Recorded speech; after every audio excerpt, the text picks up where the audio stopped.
جو لوگ داہنے بائیں بیٹھتے ہیں نا، تو ان لوگوں کو ان کو تو بولنے والا دکھتا ہے، لیکن بولنے والوں کو وہ نظر نہیں آتے۔ یہ بات دین تو دین،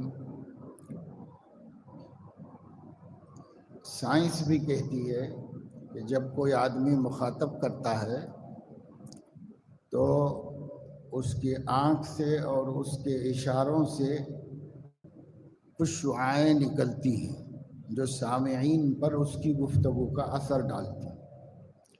تو تھوڑی سی راحت کے واسطے کہ صاحب ادھر گاؤں تک کیا مل جائے گا، ہاتھ ٹیکنے کے لیے ادھر یہ مل جائے گا، اس کے لیے کوئی بڑی بڑی قربانیاں دے دیتے ہیں، تھوڑے سے آرام کے لیے بہت سے فائدوں کو چھوڑ دیتے ہیں۔ اس لیے سامنے رہنا چاہیے، سننے والوں کو سامنے رہ کر توجہ سے سننا چاہیے۔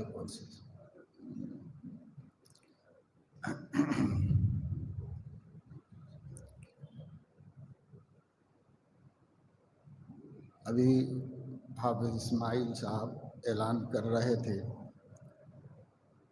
مسجد کے ان مصلیوں کے لیے جو نماز پڑھنے ہی کے لیے آتے ہیں،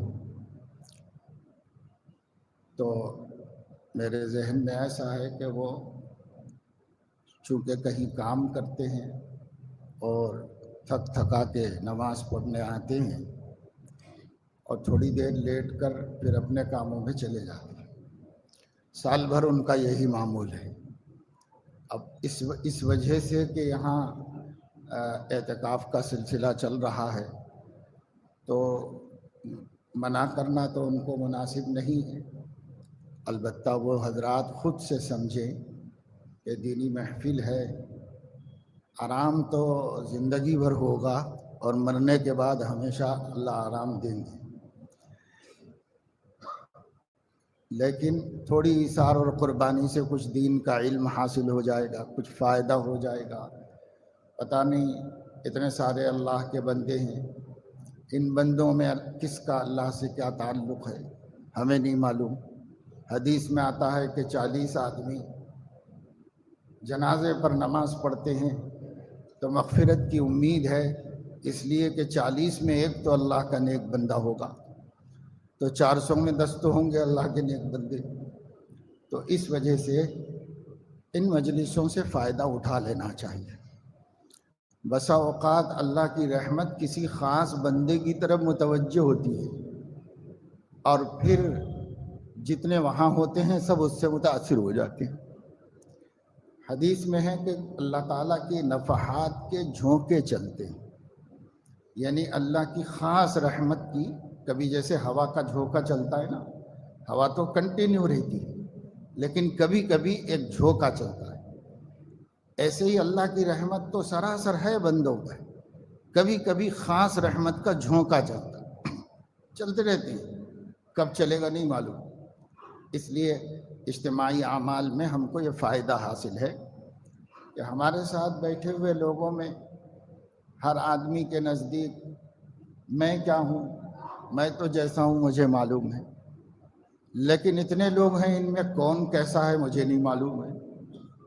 تو ہمارا حسن ظن یہ ہے کہ اس میں بہت سے بندوں کا اللہ سے خاص تعلق ہوگا۔ بسا اوقات ظاہری اعتبار سے نظر نہیں آتے لوگ کہ بہت نیک ہیں، لیکن اللہ سے ان کا خاص تعلق ہوتا ہے اور اللہ بھی ان پہ خصوصیت سے متوجہ ہوتا ہے۔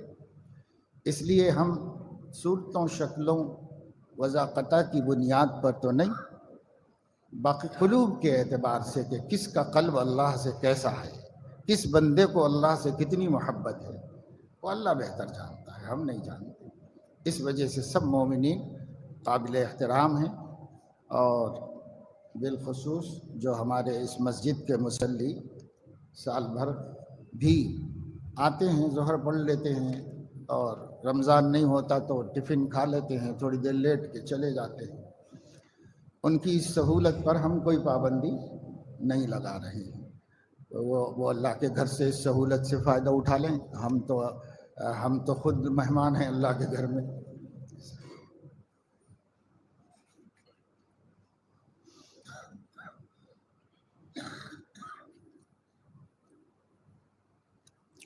بسم اللہ الرحمن الرحیم الحمد للہ رب العالمین والصلاة والسلام علی اشرف الانبیاء وسادۃ الاتقیاء وسید المرسلین خاتم النبیین محمد وعلی آلہ واہل بیتہ وصحبہ اجمعین۔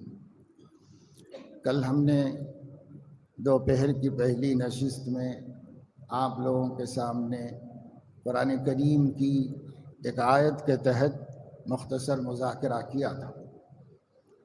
ارشاد ربانی ہے وَذَرُوا ظَاهِرَ الْإِثْمِ وَبَاطِنَهُ إِنَّ الَّذِينَ يَكْسِبُونَ الْإِثْمَ سَيُجْزَوْنَ بِمَا كَانُوا يَقْتَرِفُونَ۔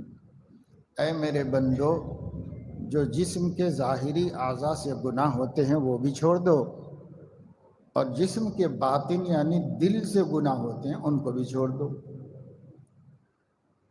اسی کے تحت میں یہ سلسلہ ہمارا چل رہا ہے، جس میں روزانہ 3 باتیں بتانے کا آپ سے وعدہ کیا گیا ہے۔ کچھ اعمال ہیں بندوں کے جن کے کرنے سے ان کے ظاہر میں نورانیت ختم ہو جاتی ہے، ان کو مظلمات ظاہرہ کہتے ہیں۔ جیسے بدنگاہی کرنے سے، یعنی نامحرم کو دیکھنے سے یا تصویریں دیکھنے سے آنکھ کا نور ختم ہو جاتا ہے۔ سیدنا عثمان غنی رضی اللہ تعالیٰ عنہ جمعے کا خطبہ دے رہے تھے اور ایک صاحب آ کے سامنے بیٹھ گئے ان کے۔ حضرت عثمان رضی اللہ تعالیٰ عنہ کی نگاہ ان کی نگاہ سے ملی تو خطبے ہی میں فرمایا کہ ما بال اقوام یزنون بالعیون، ان قوموں کا کیا حال ہوگا جو آنکھوں سے زنا کرتے ہیں۔ ایک آدمی کو نہیں کہا، قوم کہہ دیا تاکہ کوئی ایک آدمی کی دل شکنی نہ ہو، لیکن وہ آدمی سمجھ جائے جس نے ایسی حرکت کی ہے۔ ما بال اقوام یزنون بالعیون، ان لوگوں کا کیا حال ہوگا جو آنکھوں سے زنا کرتے ہیں۔ زنا، بلاత్కాر، بدکاری اگر کوئی کرتا ہے تو سب تھو تھو کرتے ہیں، سماج میں ذلیل ہو جاتا ہے، کوئی عزت نہیں دیتا۔ وہ گناہ جو مسلمان ہی نہیں ہر قوم گندی بات سمجھتی ہے اور ہر قوم اس کو حقیر سمجھتی ہے۔ تو وہ صحابہ گئے جن سے راستے میں آتے ہوئے بدنگاہی ہو گئی تھی۔ انسان ہیں سب، انسانوں سے غلطی ہوتی، ہو گئی تھی۔ انہوں نے فوراً کھڑے ہو کر اعتراف کیا کہ امیر المومنین مجھ سے غلطی ہوئی، میں اللہ سے توبہ کرتا ہوں، معافی چاہتا ہوں۔ میں آپ کو صرف یہ بتانا چاہ رہا ہوں کہ ان کو کیسے معلوم ہوا۔ یہ صرف آنکھ میں روشنی کے بجائے ظلمت، اداسی نظر آ گئی۔ پاک آنکھ کو ناپاک آنکھ سمجھ میں آ جاتی ہے کہ یہ ناپاک آنکھ ہے، اسے پاک آنکھ کو سمجھ میں آ جاتی ہے۔ اس لیے عثمان غنی بہت بڑے صحابی ہیں، عشرہ مبشرہ میں سے ہیں، ان کو سمجھ میں آ گیا کہ سب یہ آنکھیں پاکیزہ نہیں نظر آ رہی۔ اور یہ جو بات حضرت عثمان نے کہی اپنی طرف سے نہیں گئی، یہ حضرت صلی اللہ تعالی علیہ وسلم کا ارشاد ہے۔ صحیح مسلم میں یہ حدیث ہے کہ حضرت علیہ السلام نے فرمایا العین تزنی وزناؤہ النظر، آنکھیں زنا کرتی ہیں اور آنکھوں کا زنا بدنگاہی ہے، بے پردگی ہے۔ اور فرمایا کان زنا کرتے ہیں اور کانوں کا زنا حرام آوازوں کو سننا ہے، گانوں کی آوازیں، نامحرم کی آواز بلا ضرورت، کسی کام سے کسی سے کوئی بات ہوئی وہ الگ چیز ہے، لیکن بلا ضرورت حظ نفس کے واسطے کسی نامحرم سے بات کرنا، اس کی آواز سننا حرام ہے اور کانوں کا زنا ہے۔ یہاں تک کہ کسی سے انگیجمنٹ ہو گیا ہو یعنی رشتہ طے ہو گیا ہو لیکن ابھی نکاح ہوا نہیں، ایسا اکثر ہوتا ہے، سال بھر کا ٹائم لیتے ہیں، 2 سال کا ٹائم لیتے ہیں، تو انگیجمنٹ ہو گیا نکاح نہیں ہوا تو اس سے بھی بات کرنا حرام ہے، اس کو بھی دیکھنا حرام ہے۔ وہ آنکھوں کا زنا ہے، وہ کانوں کا زنا ہے، وہ زبان کا زنا ہے، نبی کے کہنے کے مطابق اور صحیح حدیث کے مطابق۔ کتنے لوگ اس گناہ میں مبتلا ہیں۔ اب تو حالات اس قدر دین سے دوری کے ہو گئے ہیں کہ انگیجمنٹ کے بعد جا کے انٹی عید ہے نا ذرا میں شاپنگ کرا کے لاتا ہوں، تو لے جاؤ بیٹا، کچھ حیا ہے نہ کچھ شرم ہے نہ کچھ اللہ کا ڈر ہے، نہ لے جانے والے کو نہ بھیجنے والی اماں کو۔ جہالت انتہا کو پہنچی، ایسا نہیں کرنے کو بے مروتی سمجھتے ہیں، ایسا کرنے کو مروت سمجھتے ہیں، اور اللہ سے چاہے کتنی بے وفائی ہو جائے، چاہے کتنی بے مروتی ہو جائے، اور اس کے دین کا چاہے کتنی مخالفت ہو جائے، یہ سب چیزیں آپ کے علم میں رہنی چاہیے۔ انگیجمنٹ ہونے سے محرم نہیں بن جاتی لڑکی، وہ نامحرم ہی رہتی ہے تا وقت کہ وہ خطبہ ہونے کے بعد جو کہا جاتا ہے کیا آپ نے قبول کیا فلاں کی بیٹی کو، اور وہ کہتا ہے ہاں میں نے قبول کیا، یہ ہے نکاح۔ اس سے پہلے وہ غیر ہے، اس کا کوئی رشتہ نہیں، کوئی تعلق نہیں اس سے پہلے، یہ ہے، یہ معلوم رہنا چاہیے سب کو۔ تو یہ آنکھیں زنا کرتی ہیں، کان زنا کرتے ہیں، زبان زنا کرتے ہیں۔ حضور علیہ السلام نے فرمایا ہاتھ زنا کرتا ہے، اور ہاتھ کا زنا یہ ہے کہ نامحرم کو ٹچ ہو جائے، یہ ہاتھ کا زنا ہے۔ آج کل ہینڈ مکس ہے کہ صاحب وہ سب کام کرتے ہیں کمپنیوں میں، عورتیں مرد ایرے غیرے سب، اور اسے اخلاق اور تہذیب سمجھا جاتا ہے، کلچر سمجھا جاتا ہے کہ صاحب آپ ہینڈ مکس کریں۔ حالانکہ سیدنا ابو ہریرہ رضی اللہ تعالیٰ عنہ فرماتے ہیں وہ ہاتھ جو کسی نامحرم کے جسم کو ٹچ ہو، پگھلے ہوئے سیسے میں جلا دینا چاہیے۔ سیسا ہوتا ہے، ایک دھات ہوتی ہے لوہے کی طرح، ایک دھات ہوتی ہے سیسا، اس کو پگھلا کر کے جب وہ پانی بن جائے تو یہ ہاتھ اس میں ڈال دینا چاہیے، جو ہاتھ نامحرم کو لگا ہے۔ اسلام نے بڑی حد مقرر کر دی ہے دونوں کے درمیان میں۔ اب یہ اور اپنے عجیب اپنے فلسفے چلا کر کے مسلمانوں میں سے بھی اس کو دھیرے دھیرے ختم کر دیا، ورنہ تو ہم کو یاد ہے کہ ہمارے بچپن میں ابتدائی زندگی میں کوئی ہندو لڑکی بھی ذرا سیانی ہو جائے، بالغ ہو جائے تو کسی کے سامنے نہیں نکلنے دیتی تھی، ہندو بھی کسی کے سامنے نہیں نکلتی تھی، غیر مسلم لڑکی بھی، وہ بھی پردہ کرتی تھی، وہ لوگ کراتے تھے پردہ۔ اب بھی کچھ شریف لوگ ہوں گے، لیکن اب تو فیشن نے ہر چیز ختم کر دی، مسلمانوں ہی میں سے ختم کر دی تو دوسروں سے کیا ہوگا۔ ایک ڈاکٹر کے پاس ہم گئے تھے، غیر مسلم ڈاکٹر کے پاس، صبح کا وقت تھا، پتہ چلا کہ گھر میں ملتے ہیں، وہ صبح میں گھر پر دیکھتے ہیں، ہم کو کسی بیماری کے سلسلے میں ملنا تھا، تو ان کے گھر پہ گئے اور دستک دی، تو ان کی اہلیہ نے، ان کی بیوی نے پوچھا کون ہے، اندر سے پوچھا۔ ہم نے ان سے کہا کہ ہم ڈاکٹر صاحب کے لیے آئے ہیں، ملنا ہے ڈاکٹر صاحب سے۔ تو انہوں نے کہا کہ میں دروازہ کھول رہی ہوں لیکن آپ تھوڑی دیر ٹھہرے رہیں، پھر میرے آواز دینے کے بعد اندر آئیں۔ کوئی لڑکے نہیں ہوں گے، مرد نہیں ہوں گے گھر کے اندر، انہوں نے آ کے پہلے دروازہ کھولا اندر سے، اور پھر وہ اندر والے دروازے میں جانے کے بعد وہاں سے آواز دی کہ اندر آ کے بیٹھ جائیے، ڈاکٹر صاحب تھوڑی دیر میں آئیں گے۔ تو دیکھو تہذیب بھی ہے اور حجاب بھی۔ بات کیسی ہے؟ اخلاق کی، آنے والے کی عزت کر رہے، سب کر رہے، لیکن اپنی بے حجابی نہیں کر رہے۔ اور یہ ہندو عورت کی بات بتا رہا ہوں میں، مسلمانوں کی نہیں۔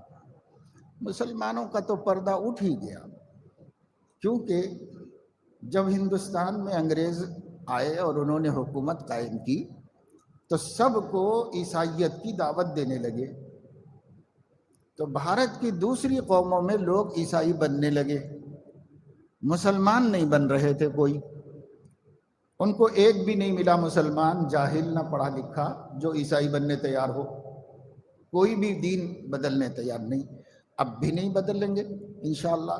اور جب تو بہت اچھا ایمان تھا، بہت اچھے حالات، آج سے 200 سال پہلے۔ تو جب یہ بات برٹش حکومت کی پارلیمنٹ میں رپورٹ میں پیش ہوئی کہ ہندوستان میں مسلمانوں کے علاوہ سب عیسائی بننے تیار ہو رہے ہیں لیکن مسلمان نہیں ہوتا، کیا کیا جائے، وہ کٹر ہے بہت۔ تو ایک میٹنگ ہوئی ان کے دانشوروں کی اور ان کے علماء کی، کرسچن علماء کی، سب کی میٹنگ، کافی انہوں نے اس پہ غور کیا اور پھر انہوں نے کہا کہ بہت مشکل ہے مسلمانوں کا مذہب بدلنا اور عیسائی بننا بہت مشکل ہے، البتہ ان کو مسلمان بھی نہ رہنے دیا جائے ایسی کوئی تدبیر کرنی چاہیے، اس پہ غور کرو کہ ان کو اب عیسائی بننے کے لیے نہیں بولیں گے لیکن مسلمان بھی نہ رہے اس کی کوئی تدبیر کرو۔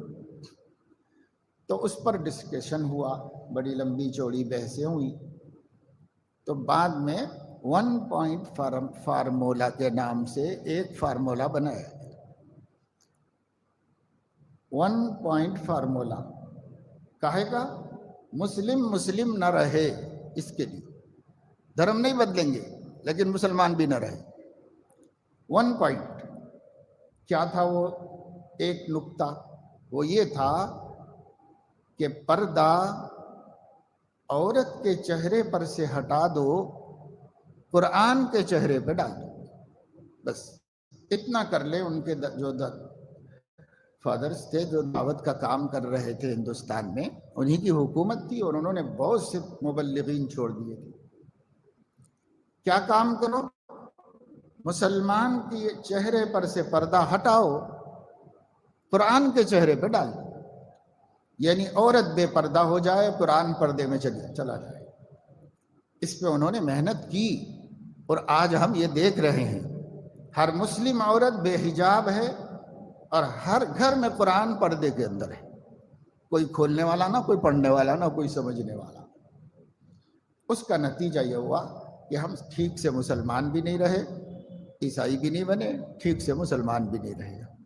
تو اس وجہ سے ان سب چیزوں کو ذہن میں رکھنا چاہیے، اور ہمارے نبی نے جو ہمیں نہایت پاکیزہ زندگی دی ہے، حیات طیبہ،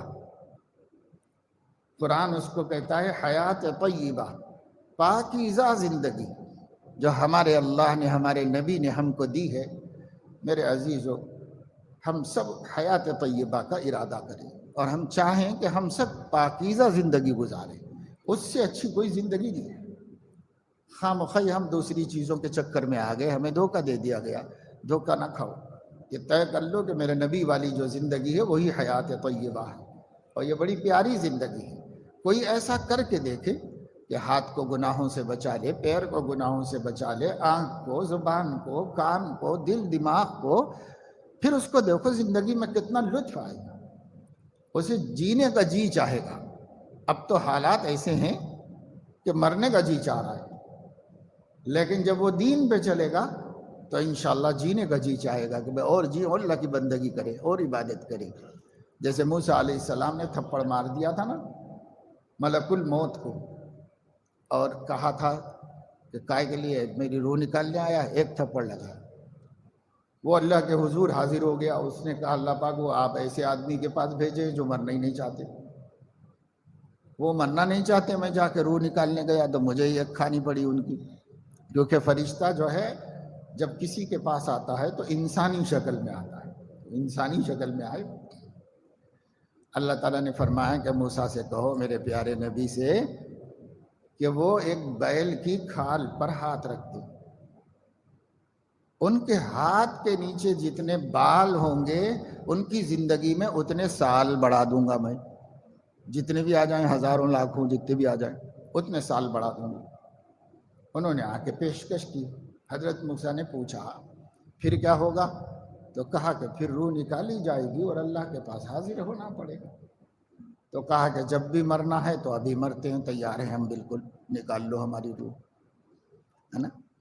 یہ پاکیزہ زندگی والے کو کوئی مسئلہ نہیں ہے، وہ ہمیشہ ریڈی رہتا ہے۔ والشوق الی لقائک، اللہ سے ملنے کا شوق اس کے دل میں موجزن ہوتا ہے، اللہ سے ملنا چاہتا ہے۔ آپ لوگ ماشاءاللہ اپنے کام کاج چھوڑ کر اور دور دراز سے سفر کر کے، بہت سے بال بچوں کو چھوڑ کر، بہت سے ایسے ماشاءاللہ نوجوان ہیں جن کی نئی نویلی دلہن گھر میں ہے، اماں کے پاس بھیج کے آ گئے ہیں یہاں پر۔ لیکن ہم بھی سفر کریں گے، ان کے چھوٹے بچے نظر نہیں آ رہے، وہ بھی سفر کر رہے ہیں، تو بھئی یہ قربانی کس کے؟ ایک ہمارا اللہ ہے، وہ ہم سے خوش ہو جائے، بس اسی کے لیے جان دی ہوئی اسی کی تھی۔ حق تو یہ اسی کی دی ہوئی جان دے کے بھی ہم اس کو کیا دیں گے، مگر یہ ہے کہ جو بھی دیتے ہیں اللہ لیتا ہے، اور اس قربانی کا بدلہ ہم کو دیتا ہے اللہ پاک۔ اچھا بھائی، اب ہم آپ کو اپنے سبق کی 3 باتیں بتا دیتے ہیں۔ پہلی بات کل میں نے بتائی تھی کہ ہمارا جو باطن ہے، یہ دل، اس میں اندھیرا پیدا ہوتا ہے 3 کاموں میں سے۔ اس میں سے ایک کام حرام کھانا اور ضرورت سے زیادہ کھانا، اس سے دل میں اندھیرا پیدا ہوتا ہے۔ حرام کھانا وہ تو سوال ہی نہیں ہے، جو حرام کھائے گا اس کے ظلمت ہی ظلمت پیدا ہوگی، اور کیا۔ لیکن ہے تو حلال، پر ضرورت سے زیادہ، وقت بے وقت، صحت کا خیال کیے بغیر، محض ہوس کی وجہ سے کھاتے ہیں بہت، یہ دکھا کھا لیا، وہ دکھا کھا لیا، وہ دکھا کھا لیا، تو اسے ہوس ہوتی ہے کھانے۔ یہ ہوس دل میں ظلمت پیدا کرتی ہے۔ باقی بھوک لگی کھاؤ، پیاس لگی پیو، حلال کھاؤ حلال پیو، بس اتنی پابندی ہے۔ کھانا بھی بنانے، پیٹ بھر کھانا بھی بنانے۔ پہلے لوگ کہتے تھے کہ ایک آدمی پیٹ بھر کھاتا ہے اور ایک آدمی جی بھر کھاتا ہے، تو کہتے تھے کہ پیٹ بھر کھایا کرو، کہ جی بھر کے چکر میں مت چڑھو، جی بھرے گا نہیں اور پیٹ خراب ہوتا رہے گا۔ اس لیے پیٹ بھر کھاؤ، اس میں کوئی حرج نہیں۔ جو نعمتیں اللہ نے دی ہیں حلال، عمدہ سے عمدہ کھاؤ، اچھی سے اچھی۔ کوئی لذت اللہ نے ہم پر جو حلال کی ہے اس کو حرام نہیں، جو حرام ہے اس میں لذت ہی نہیں ہے، صرف دھوکہ ہے۔ اور جو حلال ہے اس میں اللہ نے لذتیں رکھی۔ کلوا من طیبات ما رزقناکم، جو ہم نے پاکیزہ چیزیں تم کو دی ہیں وہ کھاؤ، اس سے صحت بھی بنے گی اور اس سے روح بھی طاقتور ہوگی اور اس سے عبادت کی توفیق بھی ہوگی۔ پاکیزہ چیزیں کھاؤ، آمدنی ہماری حلال ہونا چاہیے، اور جو چیزیں ہم کھا رہے ہیں وہ بقدر ضرورت کھانا چاہیے، بے ضرورت نہیں۔ حدیث میں آتا ہے، حضرت علیہ السلام نے فرمایا کہ مومن 7 آنت میں، پیٹ میں جو آنتے ہیں نا وہ 7 ہیں، معدے کی آنتیں، تو فرمایا مومن ایک آنت میں کھاتا ہے اور سیر ہو جاتا ہے، اور کافر 7 آنتوں میں کھاتا ہے پھر بھی ہرس نہیں بجھتی اسے۔ اور ایک حدیث سے معلوم ہوتا ہے کہ اطباء کہتے ہیں کہ پیٹ کے 3 حصے کرو، چھری لے کے نہیں، دماغ میں کرو، دماغ میں 3 حصے کرو پیٹ کے۔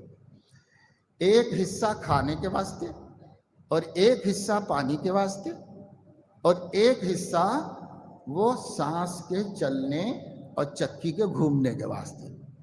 گرینڈر میں فل بھر کے چلاؤ تو پیسے گا کیا کچھ، ویسے ہی کچا پکا نکل جائے گا سب بھر، اس لیے آدھا ہی ڈال کے چلاتے ہیں تاکہ وہ چلنے کی جگہ بھی تو رہے۔ میدا بھی گرینڈر ہے، صرف ہم کھائی ہوئی چیزوں کو پیس کے خون الگ کرتا ہے، فضلہ الگ کر دیتا ہے، اس کا ایک گرینڈر ہے۔ اب یہ گرینڈر میں پورا سر تک بھر کے چلائیں گے تو کچا پکا نکال دے گا سب، اور کچے پکے سے خون نہیں بنتا، سب فضلہ بن کے نکل جاتا۔ اس لیے احتیاط سے کھانا یہ نور پیدا کرتا ہے، اور جانوروں کی طرح بھرتے رہنا یہ اندھیرا پیدا کرتا ہے۔ تو ایک بات یہ بتائی گئی، باطن میں اندھیرا پیدا ہونے کا سبب حرام خوری اور بسیار خوری ہے۔ اس پہ کنٹرول کر لو تو وہ ظلمت ختم ہو جائے گی، وہ اندھیرا ختم ہو جائے گا۔ دوسری چیز، کل کا سبق تھا یہ، آج کے سبق میں دوسری چیز شہوت الفرج۔ جیسے پیٹ کے تقاضوں میں کنٹرول کا حکم ہے اور حلال و حرام کی تمیز کا حکم ہے، ایسے ہی شرمگاہ کے تقاضوں میں بھی کنٹرول کا حکم ہے اور حلال و حرام کی تمیز کرنا ہے۔ قرآن مجید میں اللہ رب العزت نے مستثنیٰ کیا، اور اللہ رب العزت نے سورۃ المومنون میں ارشاد فرمایا کہ سوائے اس کے کہ جو اللہ نے ان کے لیے حلال کر دیا ہے، والذین هم لفروجہم حافظون، فلاح پانے والے مومن اپنی شرمگاہوں کی حفاظت کرتے ہیں،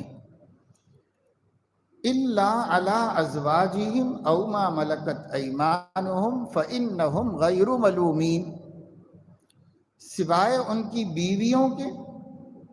اب پہلے زمانے میں باندیاں ہوتی تھیں، اب تو نہیں ہوتی، وہ تو ایک ہی رہ گئی بیویاں۔ الا علی ازواجہم، اپنی بیویوں کے ساتھ کوئی حرج نہیں، اور اس سے ہٹ کر شرمگاہ کی حفاظت کریں۔ فمن ابتغى وراء ذلك فاولئک هم العادون، اللہ فرما رہے ہیں کہ بیوی کو چھوڑ کر کوئی سی بھی حرکت کرے گا شرمگاہ کے تقاضوں کو پورا کرنے کے لیے، تو وہی حد سے گزرنے والا ہے، اور اس کی ہم پکڑ کریں گے، وہ فلاح نہیں پائے گا، وہ پکڑ میں آ جائے گا، کامیاب نہیں ہوگا وہ۔ تو من ابتغى وراء ذلك، اس کے علاوہ یعنی اپنی حلال بیوی کے علاوہ، تو مفسرین نے اور صاحب روح المعانی علامہ آلوسی رحمہ اللہ نے اپنی تفسیر روح المعانی کے اندر مختلف صورتیں اس کی جو زمانے میں اس دور میں رواج پذیر تھیں ان کو بھی ذکر کر دیا کہ یہ وراء ذالک میں آتا ہے، حلال کے علاوہ میں آتا ہے۔ اس میں سے بہت سی چیزیں آج کل بھی مسلمانوں میں رائج ہیں، وقت پہ نکاح تو نہیں کرتے لیکن غلط راستوں سے، غلط طریقوں سے اپنی شہوت کو پورا کرتے ہیں۔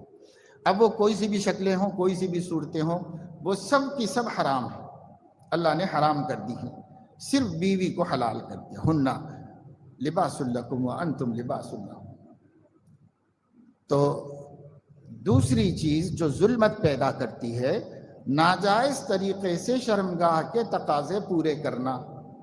جائز میں کوئی حرج نہیں، لیکن جائز میں بھی پھر وہی پیٹ والی بات ہے، کنٹرول رہنا چاہیے۔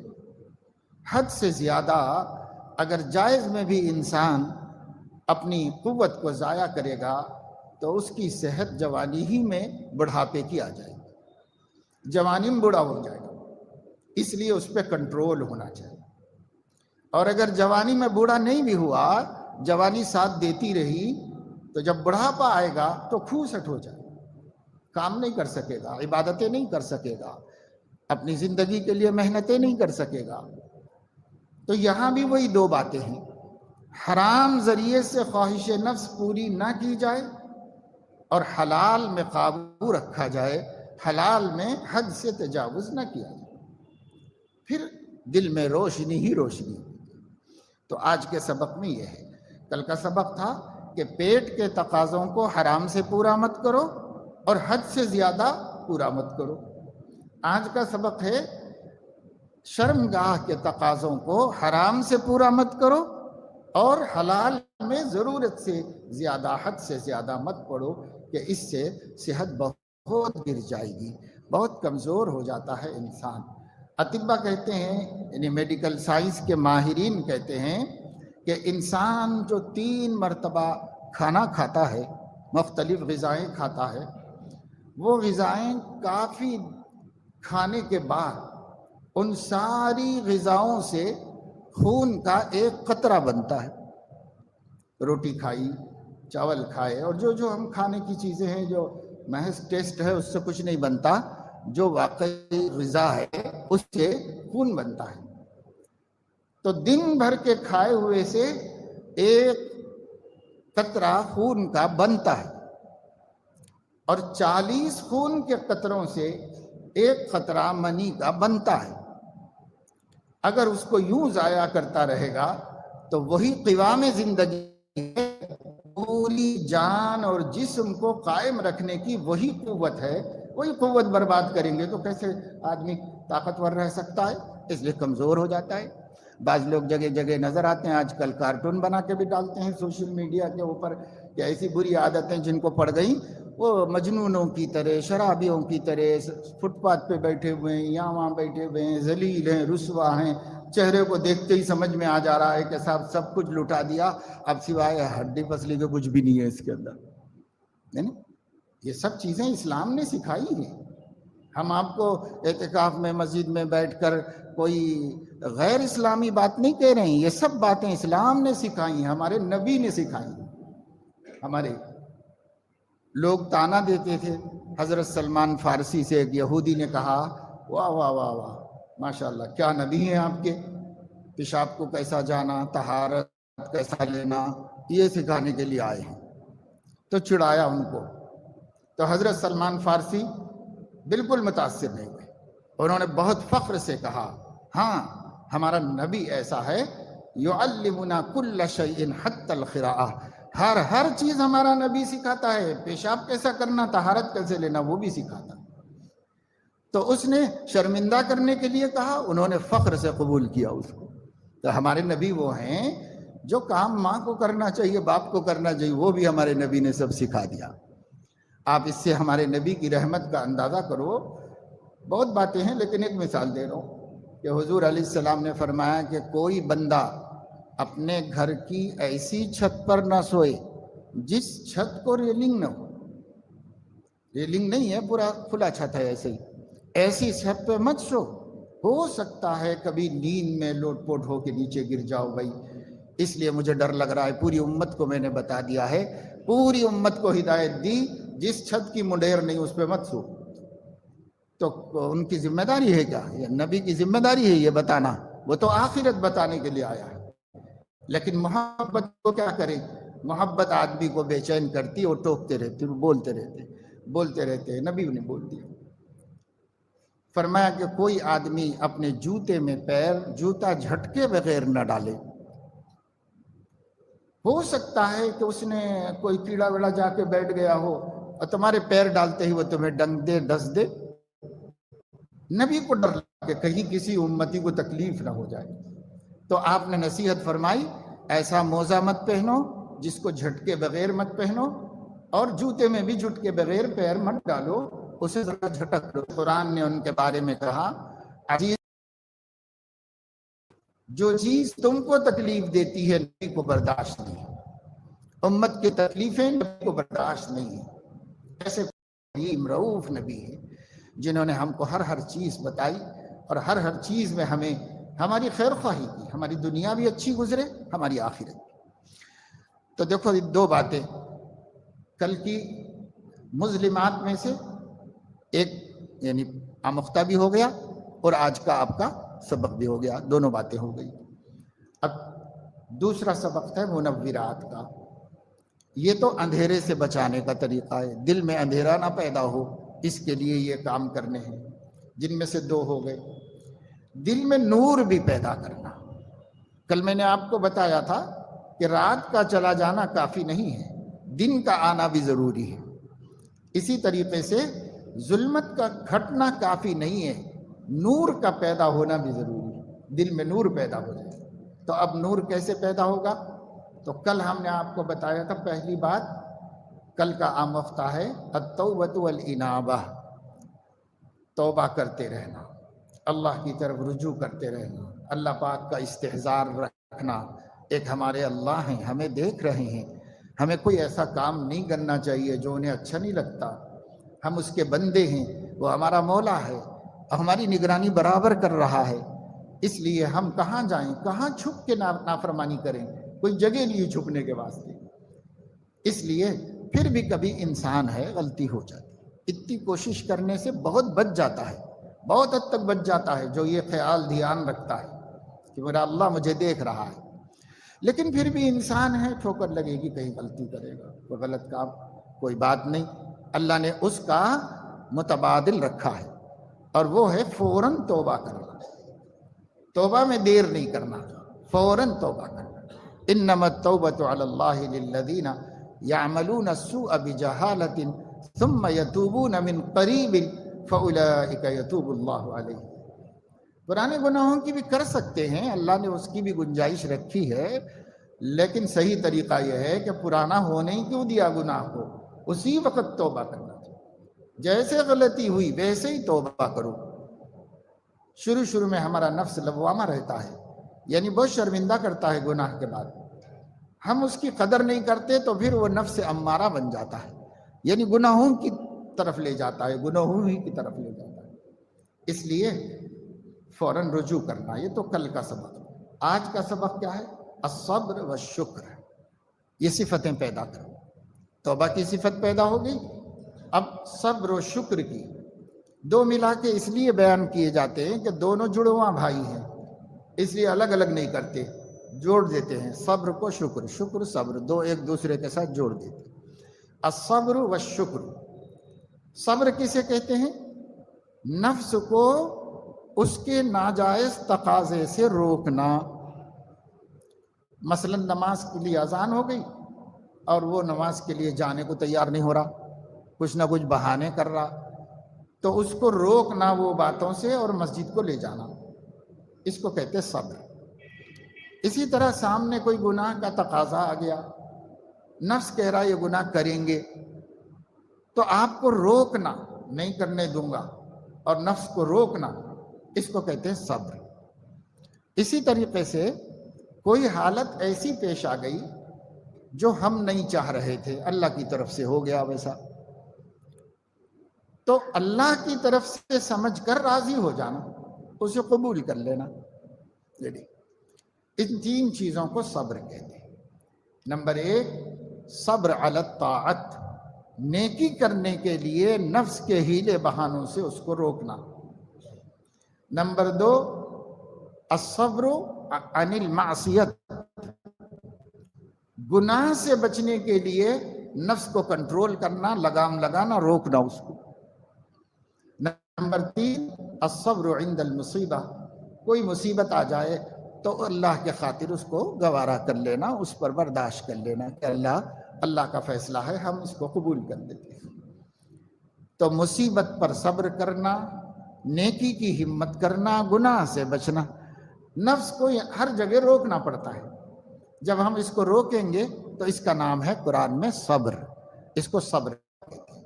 ہمارے نبی نے فرمایا اللہ نے مومن کو صبر سے بڑی کوئی دولت نہیں دی، یہ سب سے بڑی دولت ہے، کیونکہ صبر کی ہر جگہ ضرورت ہے، ہر جگہ۔ ہم لوگ سمجھتے ہیں صبر مصیبت میں ہی ہوتا ہے، لیکن جب آپ کو یہ تفصیل معلوم ہو گئی تو صبر وہ نعمت ہے جس کی آپ کو ہر جگہ ضرورت ہے، ہر ٹائم ضرورت ہے کہ صبر ہوگا تو کام چلے گا، اور صبر نہیں ہوگا تو کام نہیں چلے گا، ہر وقت کی ضرورت ہے آپ کی۔ تو اس لیے یہ صفت اپنے اندر پیدا کرنا، اللہ کے لیے، اللہ کے فیصلوں سے راضی ہونا، یہ اپنے اندر پیدا کرنا۔ تھوڑی مشق کرنے سے ہر صفت پیدا ہوتی ہے بندے کے اندر۔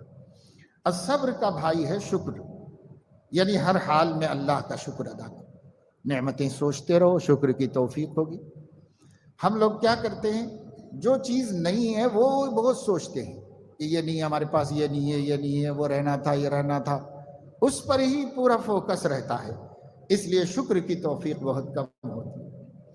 اور اگر ہم اپنے پاس اللہ کی جو نعمتیں ہیں ان گنت بے شمار، تم گننا چاہو تو گن نہیں سکتے، لسٹ بنانا چاہو تو بنا نہیں سکتے، اس پر نظر ہوگی تو ہمیشہ شکر کے ساتھ زبان کھلے گی، شکر کے ساتھ زبان کھلے گی۔ اللہ میرا کیا حق بنتا تھا، جو دیا آپ نہیں دیا ہے۔ ما بکم من نعمت فمن اللہ، تمہارے پاس جو بھی نعمت ہے وہ اللہ کی طرف سے آئی ہے، کوئی اور نہیں دیا، کوئی نہیں دیا۔ ماں باپ نے دیا ہے تو بھی اللہ ہی نے دیا ہے، آفیسر نے دیا ہے تو بھی اللہ نے دیا ہے، حکومت نے دیا ہے تو بھی اللہ نے دیا ہے، دوست نے دیا ہے تو بھی اللہ نے دیا ہے۔ اللہ نہ دیتا تو کون کیسے دے سکتا تھا ہم کو؟ یہ تو ہمارا عقیدہ ہے کہ جو اللہ نہ چاہے وہ ہو نہیں سکتا، اس لیے سب اللہ کا دیا ہوا ہے۔ ما بکم من نعمت فمن اللہ، جو نعمت بھی تمہارے پاس ہے وہ اللہ کی طرف سے آئی ہے، تو شکر کس کا کرو؟ اللہ کا کرو۔ ہاں، جو سبب بنا ہے اس وسیلے کا، اس سبب کا بھی شکریہ ادا کرو۔ لیکن اصل شکر تو اللہ کا ہے، کیونکہ جس نے دیا اس کو بھی اللہ ہی نے دیا ہے، اس لیے شکر اللہ کا۔ تو ہمیشہ اپنے اوپر جو نعمتیں ہو رہی ہے نا، بارش کی طرح جو اللہ کی نعمتیں برس، کبھی شکایت نہیں کرتی رہے۔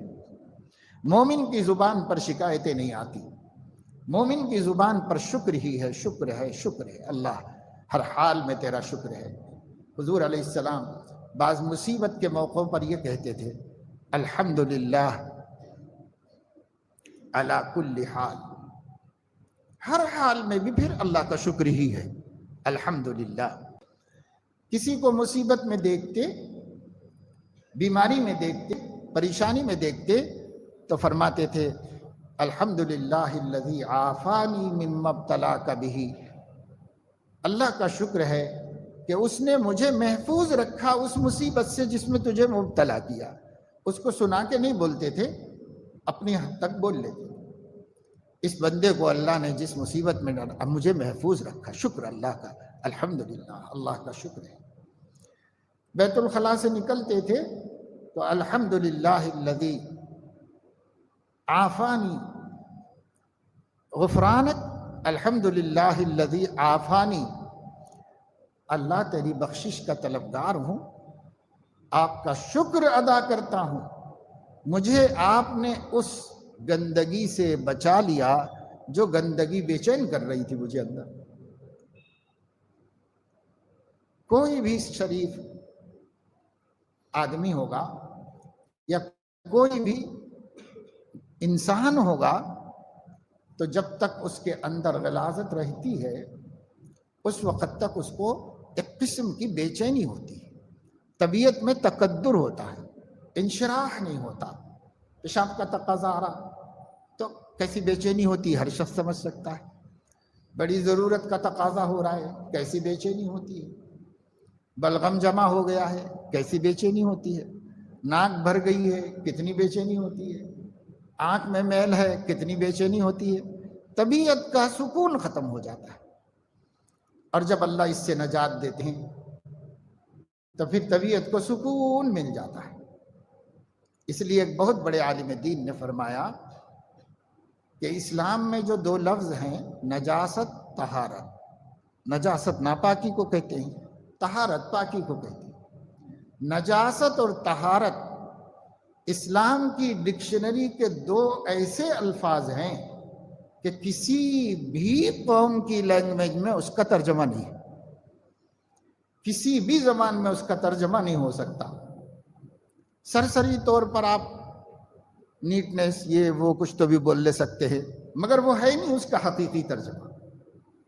نجاست کہتے ہیں اس تکدر کو جو طبیعت میں پیدا ہوتی ہے، اور طہارت کہتے ہیں اس تکدر کے ختم ہو جانے کو جو اللہ کے کرم سے طہارت حاصل کرنے سے حاصل۔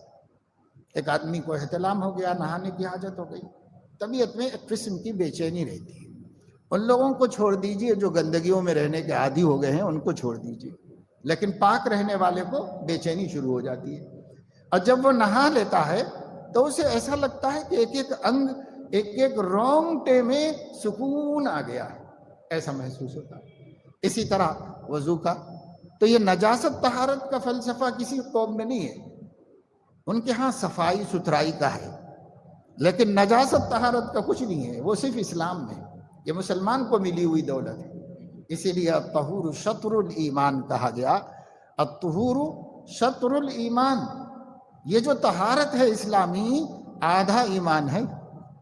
تو یہ ایک اور دولت ہے جس کو ہم عام طور سے الفاظ میں نہیں سمجھ سکتے، خاص دولت ہے۔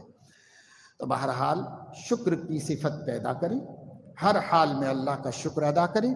نبی نے دیکھو پیشاب اتر گیا صحیح سے تو اللہ کا شکر ادا کیا، الحمدللہ الذی اذھب عنی الاذی وعافانی، اللہ کا شکر ہے جس نے گندگی مجھ سے دور کر کے عافیت نصیب فرما دی۔ جس کو نعمت کا احساس ہوگا وہ شکر کرے گا، جسے نعمت کا احساس ہی نہیں تو کیا شکر کرے گا؟ نعمت کا احساس نہیں۔ کتابوں میں لکھا ہوا ہے کہ ایک بادشاہ تھا، ایک کوئی اللہ کا نیک بندہ تھا چھپا رستم، وہ کچھ ضرورت سے مدد مانگنے کے لیے آیا تو اس نے مدد کر دی اس کو، تو اس نے اس کو دعا دی، دعا یہ دی کہ اللہ کرے کہ آپ کا پیشاب پاخانہ سہولت کے ساتھ ہو جایا کرے، ایسی دعا دے دی۔ بہت غصہ آیا بادشاہ کو کہ میرا انسلٹ کر رہا ہے، مذاق اڑا رہا ہے میرا، میں اسے احسان کیا اور میرا مذاق اڑا رہا ہے۔ بہت غصے میں آیا، کہا بدتمیز کہیں کہ ایسی بات کرتے ہو، یہ بھی کوئی دعا ہے دینے کی؟ اس نے کہا حضور غلطی ہو گئی، معافی چاہتا ہوں، اپنی دعا واپس لیتا ہوں، اللہ پاک میں دعا واپس لے لیتا ہوں آپ سے۔ دعا واپس لے کے چلا گیا۔ اب اللہ کو دکھانا تھا کہ کتنی بڑی دعا تھی جس کو تو نے ٹھکرا دیا۔ ایسا ہو گیا کہ ان کا پیشاب بھی بند ہو گیا، پاخانہ بھی بند ہو گیا، سب بند ہو گیا۔ اب ایک ایک کو بلا رہے ہیں، ڈاکٹر آ رہے ہیں، حکیم آ رہے ہیں، ہومیوپیتھک کے، ایلوپیتھک کے، آیورویدک کے، بادشاہ ہے، ہر ایک آ کر کے اس کے اوپر مشق کر رہا ہے اور اس کو کوئی فائدہ نہیں ہو رہا ہے۔ پیسہ خرچ ہو رہا، دوائیں کھا رہا، اور وہ جو کھا رہا وہ بھی اندر ہی بھر رہا، باہر نکلنے کا کوئی رستہ نہیں، حیران پریشان ہو گیا۔ اور جب بے چین ہو گیا 2-4 دن 5 دن کب تک برداشت کرے گا؟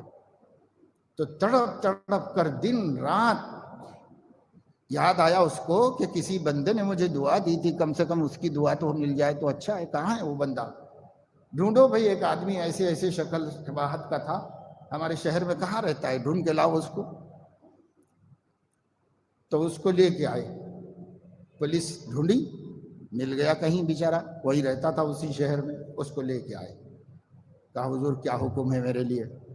کہا وہ جو دعا دی تھی نا تم نے 1 ہفتہ پہلے، اس دعا کی مجھے ضرورت ہے۔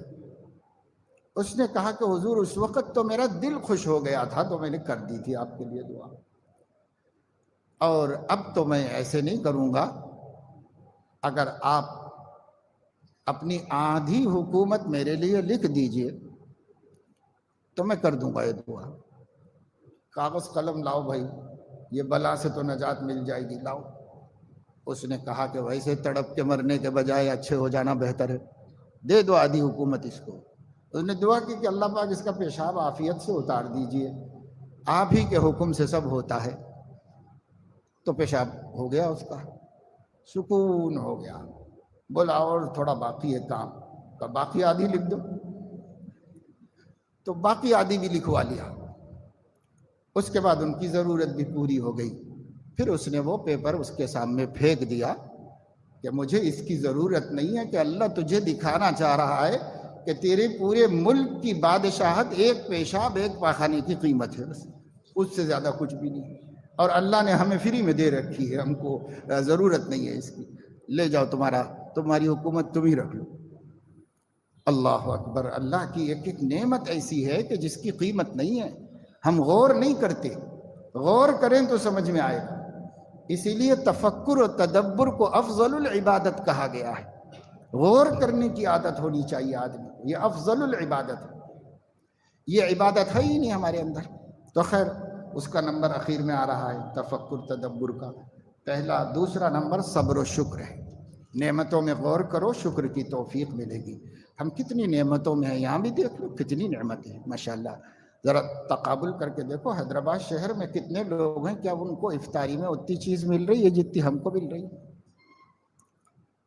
کتنے لوگ ہیں، ہم نے دیکھا دیہاتوں کے اندر سوکھی روٹی سے افطار کرتے مسلمان، کچھ ہے ہی نہیں ان کے پاس گاؤں میں، بس اپنی کل کی روٹی سوکھی روٹی، افطار کا وقت ہوا، کوئی رکھتا ہے روزہ شعور والا، اس سے افطار کر لے رہے، کیونکہ دیہاتوں میں افطار پہنچانے کا ہمارا جو نظام ہے اس میں یہ لوگ جاتے ہیں تو وہ بتاتے ہیں، اساتذہ جو گاؤں میں جا کر افطار پہنچاتے ہیں وہ ہمیں بتاتے ہیں کہ کسی کے گھر کا یہ حال ہے، خوشی کے مارے انہوں نے آنکھوں میں آنسو آ کہ صاحب آپ سیب لے کے آئے، فروٹ لے کے آئے، یہ لے کے آئے، آپ کی آنکھ میں آنسو آ گئے۔ دیکھ مہینوں دکھتا بھی نہیں ہے فروٹ مسلمان کو جو دیہاتوں میں رہتے ہیں۔ آج کے دور میں بھی ہمیں کیا کیا اللہ 20 دن سے کھلا، اور یہاں آ کے اس کے گھر میں کتنا اور کھلا رہا ہے اللہ پاک۔ ہم روز بدل بدل کے ڈشز ہمارے لیے تیار ہو رہی، سحری میں الگ اور گرم گرم روٹی اور کیا کیا. کتنے بندے ہیں جو رات کو بنا لیتے ہیں تو صبح میں بھی وہی کھاتے ہیں، صبح بنا لیتے ہیں تو شام میں بھی وہی کھاتے ہیں، اور اس سے زیادہ کہ ان کو سکت نہیں. اور آگے بڑھو تو ذرا غزہ پہ نظر ڈال لو، تب تو دل دکھنے لگے گا نعمتوں کو دیکھ کر کہ حقدار تو وہ لوگ تھے جو راہ خدا میں کھڑے ہوئے ہیں. ہم کاہلوں کو، عیدیوں کو اللہ تعالیٰ کھلا رہا ہے اور دے رہا ہے. تو شکر جب ہوگا جب ہم غور کریں گے نعمتوں میں. تو صبر و شکر یہ دل میں نور پیدا کرنے کا دوسری صفت ہے. یہ آپ یاد رکھیں اور اپنے اندر اس کو تلاش کریں. اب ظاہر میں نور پیدا کرنے کے کل بتایا تھا نماز اہتمام سے ہو، خشوع و خضوع سے ہو، 5 وقت پابندی سے ہو، کبھی ناپابندی.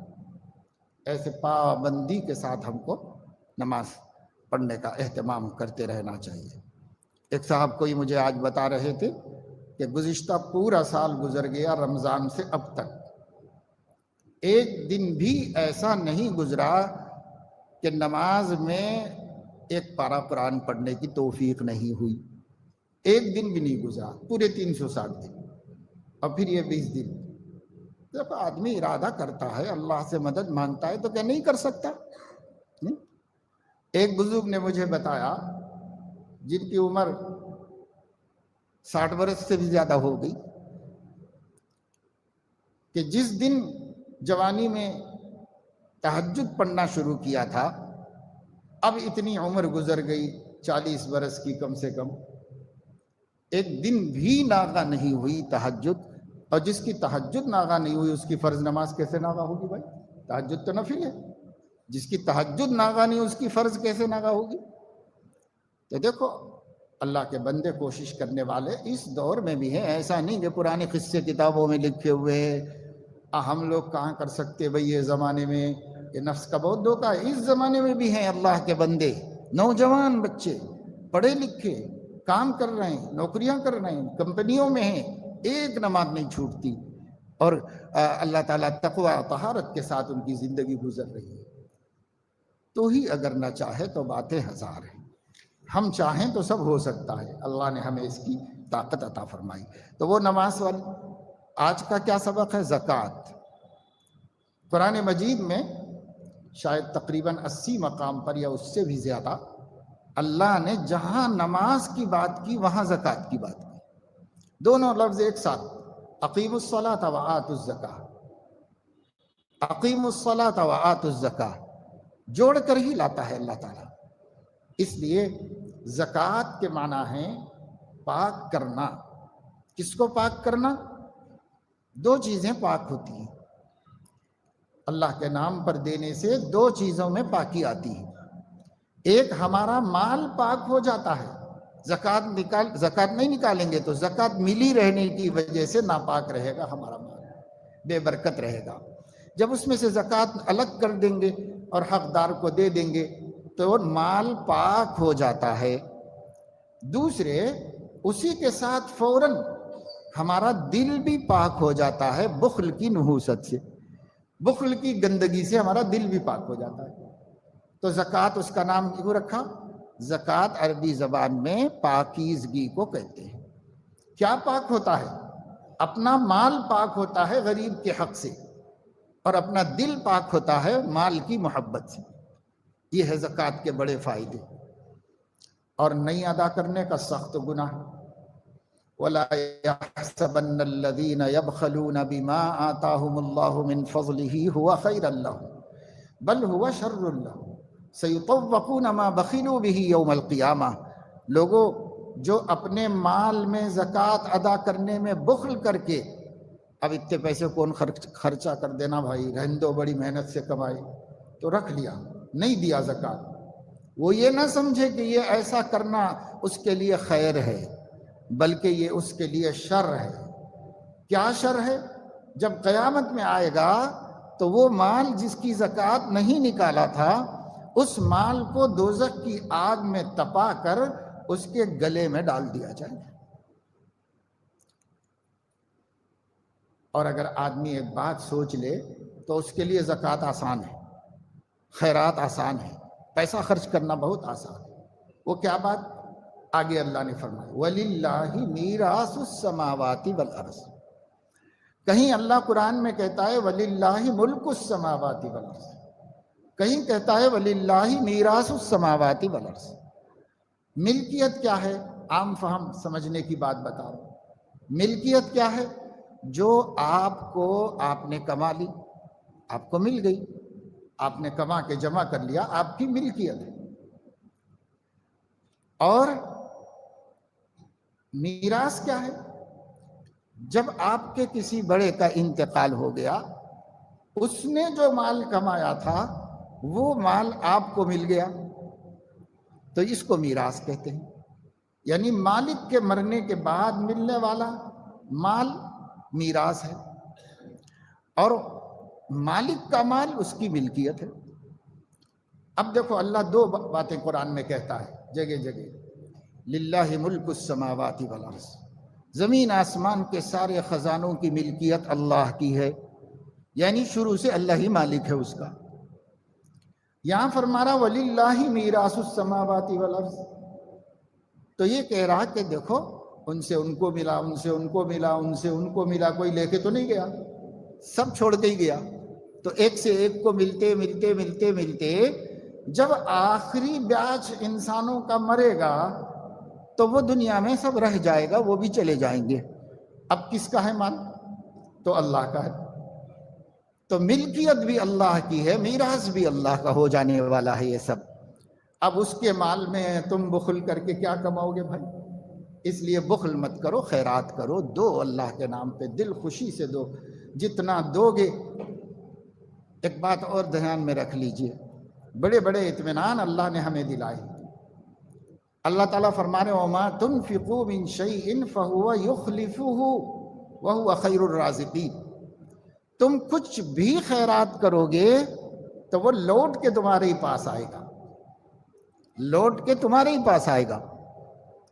تو سوال ہوتا ہے کہ کروڑوں لاکھوں بندے کب کیا کریں، اس سب کو کون نوٹ کر کے رکھے گا اور کون پلٹا کے ان کو حساب کر کے واپس دے گا؟ تو اللہ تعالیٰ نے فرمایا وَمَا تُنْفِقُوا مِنْ شَيْءٍ فَإِنَّ اللَّهَ بِهِ عَلِيمٌ، تم کچھ بھی کرتے ہوگے دن کے اجالے میں یا رات کے اندھیرے میں، اللہ کو اس کا علم ہے، اور اللہ اس کو ریکارڈ میں لے رہا ہے، سب آن ریکارڈ ہے، اور اللہ دنیا میں بھی پلٹا کے دے گا اور آخرت میں اس کا اجر دے گا۔ کیسے دے گا؟ کہ تمہاری اس خیرات کو، اس زکوٰۃ کو غریب کے ہاتھ میں جانے سے پہلے، صحیح بخاری میں حدیث ہے کہ اللہ اپنے ہاتھ میں لے لیتا ہے، غریب کے ہاتھ میں بعد میں جاتا ہے، پہلے اللہ اپنے ہاتھ میں لے لیتا ہے، اور اپنے ہاتھ میں لے کر اس کی اس طرح پرورش کرتا ہے جیسے تم میں سے کوئی اپنے گھوڑی کے بچے کی پرورش کرتا ہے، ایسے اللہ اس کی پرورش کرتا ہے، کر کر کے خوب طاقتور بہترین قیمتی گھوڑا جب سے بناتے ہیں اور خوب پیسہ اس سے ملتا ہے، تمہارے 1 روپے کے صدقے کو جو اخلاص سے ہو تو اللہ اپنے ہاتھ میں لے کر پرورش کرتا ہے اور بڑھاتا ہے بڑھاتا ہے بڑھاتا ہے بڑھاتا ہے۔ جب ہم اس کے حضور میں جائیں گے تو وہ بڑا ہوا صدقہ ہمیں عطا فرماتا ہے، یہ اللہ نصیب کرتا ہے۔ اللہ ہمیں اللہ کے وعدوں پر یقین نصیب فرمائے۔ اور بخیلوں کو اطمینان دلانے کے واسطے اللہ تعالیٰ نے فرمایا من ذا الذی یقرض اللہ قرضا حسنا، کوئی ہے بھائی میرے بندوں میں جو اللہ کو قرض حسنا دے؟ اب اس کو اللہ خیرات بھی نہیں کہہ رہا، اب اس کو زکوٰۃ بھی نہیں کہہ رہا، صدقہ بھی نہیں کہہ رہا، اب اللہ نے کیا نام رکھا؟ قرض حسنا۔ کیوں؟ اس واسطے کہ بعض بخیلوں کو پھر بھی قرضہ دینا آسان رہتا لیکن ہدیہ دینا بہت مشکل رہتا، اس لیے اللہ نے ان کا بھی خیال کر کے فرمایا من ذا الذی یقرض اللہ قرضا حسنا اقرض اللہ قرضا حسنا۔ لوگو یہ جو تمہاری خیراتیں ہیں نا، یہ اللہ کو قرضہ ہے، بس ہم سے بانڈ لکھوا لو، ہم تم کو قرآن میں بتا دیے ہیں کہ جو تم میرے نام پر دے دو گے وہ قرضہ ہے، قرآن میں اللہ نے لکھ کے دے دیا ہم کو، ہمارا ایگریمنٹ اور ہمارا دستاویز وہ قرآن میں موجود ہے اللہ کے ساتھ. قرضہ ہے، جو بھی تم دو گے وہ قرضہ ہے، اور ہر قرضہ دینے والا جتنا لیا اتنا دینے کو بھی پیچھے ہٹتا، پکڑ پکڑ کے ڈھونڈ ڈھونڈ کے وصول کرنا پڑتا ہے. لیکن اللہ وہ کریم و سخی ہے کہ جب کوئی اللہ کے نام پر 1 روپیہ دے گا تو پہلا جو اللہ لکھے گا اجر وہ 700 روپے لکھے گا اللہ تعالیٰ پہلا. اور واللہ یضاعف لمن یشاء، بڑھانا جتنا بڑھائے گا، جتنا اخلاص ہوگا اتنا بڑھائے گا، جتنے اہم معاملے میں خرچ کیا اتنا بڑھائے گا. تو اس لیے بھائی زکوٰۃ صلاۃ کے ساتھ ایسا جڑا ہوا عمل ہے کہ اگر مومن اتنا مالدار نہیں ہے کہ زکوٰۃ فرض ہو جائے تو بھی کوئی بات نہیں، صدقہ کرتے رہو، خیرات کرتے رہو، دیتے رہو جو بھی اللہ نے دیا. مما رزقناہم ينفقون، جو کچھ ہم نے دیا ہے اس میں سے خرچ کرتے رہو. حضرت حکیم الامت رحمۃ اللہ علیہ نے مسائل السلوک میں لکھا ہے کہ اسی سے یہ بھی بات نکلتی ہے کہ پیسہ نہیں ہے، علم ہے، وہ ہم نے دیا ہوا ہے. تو مما رزقناہم ينفقون، فیضان علم کرتے رہو، اللہ نے وہی دیا ہے وہی تقسیم کرتے رہو اور وہی بانٹتے رہو، دوسروں کو دیتے رہو. تو جو اللہ نے دیا ہے وہ دو، دوسروں کو دو، دے دے کر کے اللہ کو خوش کرو. تو یہ زکوٰۃ و صلاۃ. حضرت عبداللہ ابن عباس رضی اللہ تعالیٰ عنہ نے اس کی تفسیر میں فرمایا ہے کہ 2 عمل ایسے ہیں کہ جو ایک کے بغیر دوسرا قبول نہیں ہوتا. ایک تو یہی صلاۃ و زکوٰۃ، نماز پڑھتا ہے مگر زکوٰۃ نہیں دیتا. بعض لوگ ہیں 5 وقت کے پابند نمازی پہلی صف میں پڑھتے ہیں، لیکن زکوٰتیں برسوں کی باقی ہیں، دینے کو دل ہی نہیں چاہتا، زکوٰۃ ادا ہی نہیں کرتا. بعض لوگ ہیں ماشاءاللہ کاؤنٹر پہ بیٹھ کے روزانہ ہزاروں صدقہ خیرات کرتے رہتے لیکن نماز پڑھنے نہیں جاتے، نماز کی پابندی نہیں کرتے. ایسے بھی لوگ ہیں، ایسے بھی ہیں. ابن عباس رضی اللہ عنہما جو حبر الامہ ہیں اور اس امت کے بہت بڑے عالم صحابی ہیں، نبی نے ان کو علم کی دعا دی، حکمت کی دعا دی. اس لیے ان کا علم و حکمت حضرت عمر کے نزدیک بھی معتبر تھا. بڑے بڑے لوگ، وہ بچے تھے، حضرت عمر بڑے آدمی تھے، لیکن وہ بچے کا بلا کے پوچھتے تھے، ان سے سنتے تھے. جو شخص نماز پڑھتا مگر زکوٰۃ نہیں دیتا تو نماز تو ادا ہو جائے گی، قبول نہیں. یعنی فرض تو ادا ہو جائے گا مگر قبول نہیں ہوگا. قبول ہونا اور چیز ہے، فرض ادا ہونا اور چیز ہے. اور جو شخص زکوٰۃ دیتا ہے مگر نماز نہیں پڑھتا تو زکوٰۃ ادا ہو جائے گی مگر قبول نہیں. یہ 2 عمل کے ایک دوسرے کے بغیر نہیں قبول ہوتے. تیسرے کہا انشکر لی ولی والدیک، جو لوگ اللہ کے شکر گزار ہیں مگر ماں باپ کے نہیں ہیں تو اللہ کا شکر بھی قبول نہیں ہوتا. اور جو ماں باپ کے بہت شکر گزار ہیں لیکن اللہ کے نہیں ہیں تو ماں باپ کا شکر بھی قبول نہیں ہوتا. تو قبول ہونے کی بات ہے، اس کو ذہن میں رکھیں. اب پھر ایک مرتبہ صرف دوہرا دیتے ہیں آپ کو. باطن کے اندھیرے کو دور کرنے کے واسطے، باطن میں اندھیرا پیدا کرنے والی چیز پیٹ کی خواہشات ہیں. نمبر 2 شرمگاہ کی خواہشات ہیں. باطن میں نور پیدا کرنے والی چیز نمبر 1 اللہ سے توبہ کرنا اور اس سے لو لگا کے رکھنا. نمبر 2 صبر و شکر کی صفات پیدا کر کے پوری زندگی صبر و شکر کے مطابق گزارنا. اور ظاہر میں نور پیدا کرنے والی چیز کہ ہماری پوری باڈی منور ہو جائے، مجلہ مصفہ ہو جائے، تو اس کے واسطے نمبر 1 5 وقتہ نماز اہتمام سے قائم کرنا. دوسرے زکوٰۃ ادا کرنا، اور زکوٰۃ فرض نہیں ہے تو جو بھی ہے اس میں سے خیر خیرات کرتے رہنا اللہ کے نام پر. اللہ تعالیٰ اپنے فضل و کرم سے ہمیں ان باتوں کو یاد رکھنے اور یہاں رہنے کے زمانے میں پریکٹس بھی کرتے رہنے کی توفیق عطا فرمائے، تاکہ ہم تھوڑی تھوڑی مشق ابھی سے شروع کر دیں. دیکھو علم کی خصوصیت یہ ہے کہ وہ عمل کے دروازے پہ دستک دیتا ہے. اگر عمل دروازہ کھولے یعنی عمل پہ قبول کر لے اس کو تو باقی رہتا ہے، اور عمل کا دروازہ نہیں کھلا تو علم بھی خدا حافظ بول کے چلے جاتا ہے، وہ بھی نہیں رہتا۔ اس لیے ہمارا علم بھی غائب ہو جائے گا سب۔ اگر عمل میں لے آئیں گے علم بھی حاضر رہے گا اور عمل بھی وجود میں آ جائے گا۔ اس لیے مومن کی شان سمعنا و اطعنا ہے، سن لیا اور کہنا بھی مان لیا۔ کہنا یوں چاہیے تھا کہ سن لیا اور کہنا مانیں گے، اطاعت کریں گے، کیونکہ وہ تو بعد میں ہے نا، تو ایسا کہنا چاہیے تھا کہ ہم نے سن لیا اور اطاعت کریں گے، ایسا ہوتا ہے۔ لیکن اللہ نے ایسا نہیں نازل کیا۔ اللہ نے صحابہ کا طریقہ یہ بتایا، وہ کہتے ہیں سمعنا و اطعنا، سن لیا اور عمل بھی کر لیا، حالانکہ ابھی کہاں کیا، ابھی تو سن رہے تھے۔ تو ایسا اس لیے عربی میں ہوتا ہے کہ جس عمل کے کرنے کا اتنا پکا یقین ہو کہ نہ ہونا امپاسبل ہو تو اس کو کہتے ہیں کر لیا، کر لیا کہتے ہیں۔ جیسے اردو کی ایک مثال ہے، آپ کو کبھی ہمارے پاس اردو زبان میں کہتے ہیں، کوئی بلائے، استاد بلائے، ابا بلائے، بھائی بلائے، تو ہم کہتے ہیں آیا۔ آیا کیا؟ آ رہا ہوں بولنا چاہیے اس کو، آؤں گا بولنا چاہیے، لیکن وہ بولتا آیا۔ آیا نہیں، لیکن بول دیتا ہے آیا، کیوں؟ پکی بات ہے کہ آنا ہے۔ اسی طرح سمعنا و اطعنا کا مطلب یہ ہے سن تو لیا اس مجلس میں، اطاعت بھی کر لی، یعنی نہیں کرنے کا سوال ہی نہیں ہے، کرنا ہی ہے۔ کریں گے نا بھائی انشاءاللہ؟ اللہ ہم سب کو توفیق عمل نصیب فرمائے۔